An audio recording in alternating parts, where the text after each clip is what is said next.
Hello, good afternoon, everyone. My name is Qing Yang, and I'm currently doing my master at SDG MPP program. So today I'm going to focus my presentation on climate change and ESG.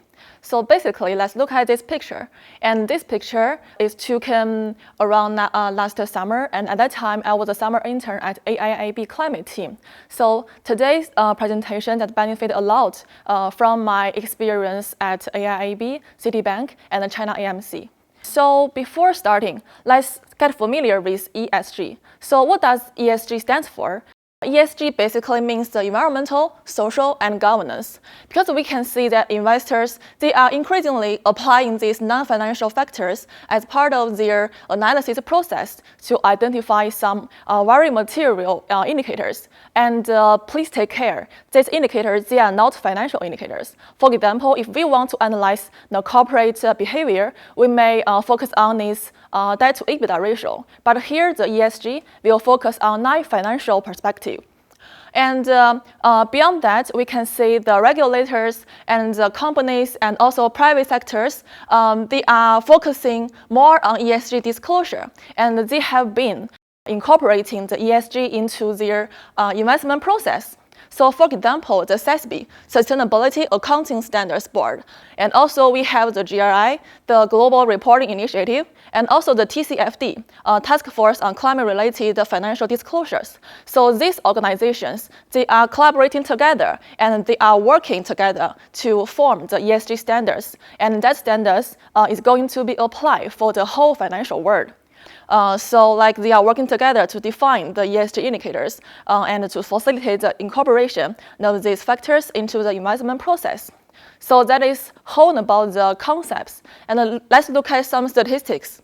So here we can see the global rise of ESG funds from 2019 to this year. It shows a very apparently the increasing trend, right? But today our topic is focused on the climate change. So what is the relationship between ESG and climate change?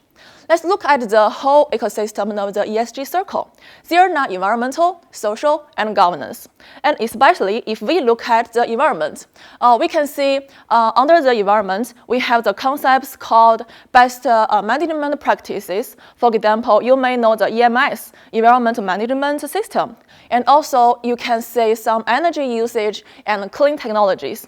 As we get familiar with the wind and solar, and also the soil, water, and air wildlife, that is more about the biodiversity. And finally, that's the climate. So basically, the climate change is one of the concepts under the environment in the ESG.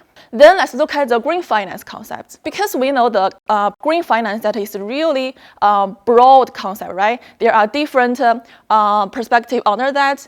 For example, biodiversity we have mentioned, and we also have the climate finance. So when we focus on the climate finance, or when people talk about the climate finance, what do climate finance mean?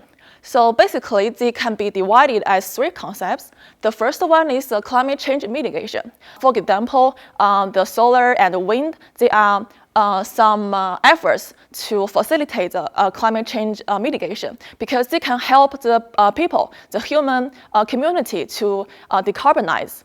And the second is about the climate change adaptation. For example, the last year, you may still recall the Henan flooding event, right? And under that disaster, what the community is doing to adapt and to increase the people community's resilience and adapt to the future climate disasters. That is basically the climate change adaptation. And also about the climate transition. So that is the transit to a low carbon future, like some hard to abate sectors like shipping and the steel sector that is really hard to abate, but we can help them to decarbonize, and that is about the climate transition. So all in all, the environmental is the foremost among the all ESG factors, and specifically climate are growing as a driving force within the sustainable investing. So that is the climate change and ESG. And I think that's about my presentation. Thank you.